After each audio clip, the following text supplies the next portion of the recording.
Au tennis, tout part de l'œil. Plus l'information visuelle est précise, plus ton jeu devient précis. Chaque déplacement, chaque préparation, chaque frappe dépend de ce que tu vois. Et c'est exactement ce que nous allons voir dans cette vidéo. Avant de parler de technique, de placement ou de frappe, il faut parler de concentration. Beaucoup de joueurs me disent « j'ai du mal à rester concentré en match ». En réalité, le problème n'est pas un manque de volonté, le problème c'est qu'il n'y a pas de consigne précise. Le cerveau ne sait donc pas sur quoi se concentrer. Quand tu dis simplement à un joueur « concentre-toi », ça ne fonctionne pas. Mais quand tu lui donnes une consigne visuelle très précise, la concentration devient une conséquence positive de cette consigne. Par exemple, quand tu cherches volontairement à regarder la différence de luminosité sur la balle, ton regard devient immédiatement plus intense. Tu ne regardes plus la balle de façon vague, tu recherches une information précise. Et le simple fait de chercher cette information déclenche une concentration intense. C'est très important à comprendre. La concentration n'est pas une cause, c'est une conséquence. Quand la consigne est floue, la concentration est floue. Quand la consigne est précise, la concentration devient précise. Et au tennis, l'œil est l'outil principal pour créer cette concentration. C'est pour ça que tout ce qu'on va voir ensuite, le démarrage, le placement, le rythme, la frappe, repose là-dessus. Si tu veux aller plus loin avec ce travail sur l'œil, j'ai préparé une formation 100% gratuite. Dedans, tu découvriras des exercices simples, précis, que tu peux appliquer tout de suite à l'entraînement. Le lien est juste sur la vidéo, télécharge-la et commence dès aujourd'hui. Maintenant qu'on a compris comment l'œil déclenche la concentration, voyons comment il influence directement le démarrage. La qualité de ton démarrage dépend bien sûr de tes qualités physiques, mais surtout de ton œil. Beaucoup de joueurs pensent qu'ils démarrent lentement parce qu'ils manquent de vitesse. En réalité, très souvent, ils démarrent tard parce qu'ils voient tard. Plus tôt tu comprends où va la balle, plus tôt ton corps peut démarrer.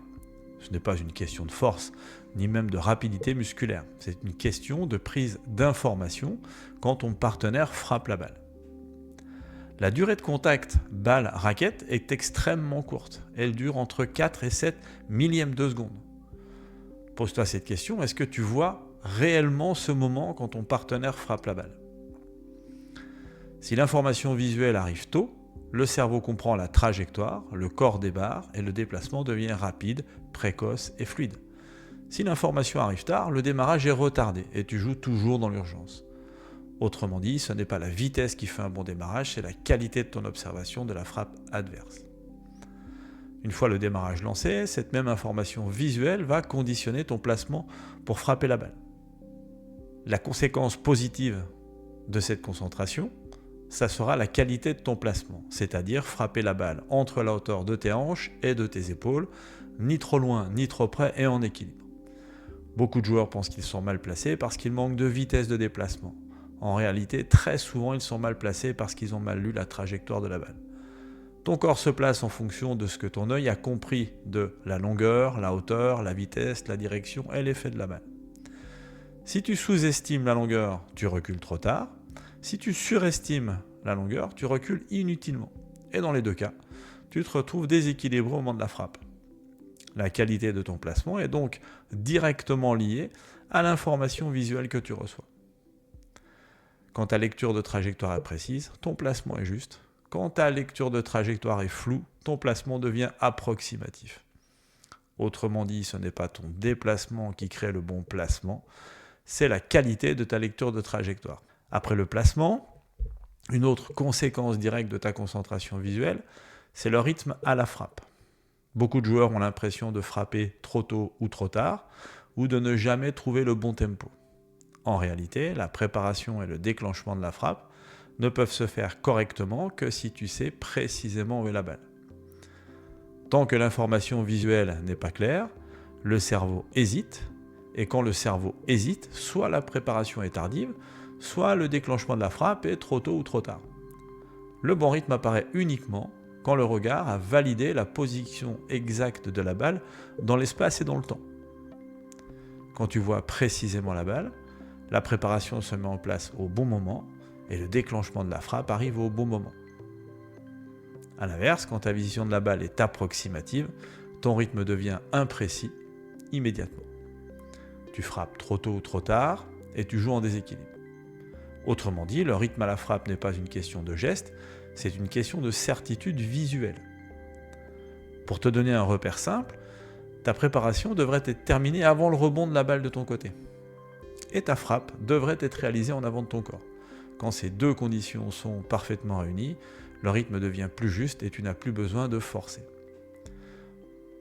On en arrive logiquement à la dernière étape, le contact balle-raquette, la frappe. Après le démarrage, le placement et le rythme à la frappe, il est important de comprendre une chose, la qualité de cette frappe n'est jamais due au hasard.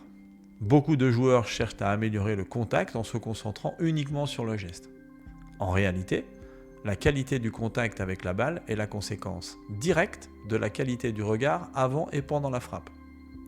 Il y a deux objets en mouvement, la balle et la raquette, qui ne bougent pas dans le même sens ni à la même vitesse, et il faut que la rencontre de ces deux objets soit la plus précise possible. Imagine une balle que tu veux attraper à la main.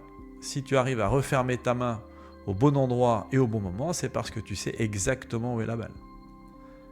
Tes yeux donnent la bonne information au cerveau et le cerveau déclenche la bonne action de ta main. Le principe de la frappe au tennis fonctionne exactement de la même façon. Si tu lâches la balle des yeux trop tôt, si ton regard part ailleurs, le contact se dégrade immédiatement. Tu perds en précision, en contrôle, en relâchement et les fautes directes augmentent. Autrement dit, un bon contact balle-raquette commence toujours par voir la balle toucher les cordes de ta raquette. Ne regarde jamais la zone que tu veux viser. Regarde la balle. Je t'invite à regarder quelques ralentis de Federer, Alcaraz, Djokovic, des mecs qui jouent plutôt correctement au tennis.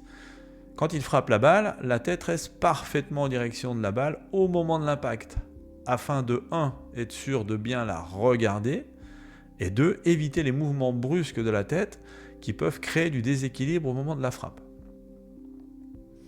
Si tu comprends tout ça, tu comprends beaucoup de choses au tennis. La concentration, le démarrage, le placement, le rythme et le contact avec la balle sont tous liés à une seule chose, ce que tu vois. Pour progresser durablement, change d'abord la façon dont tu regardes la balle avant de vouloir changer ton geste. Une formation gratuite est disponible pour t'aider à mettre ça en place concrètement. Tape Tennis Performance System formation gratuite sur Google ou copie le lien dans la description. Et pense à t'abonner pour continuer à progresser. Bon tennis!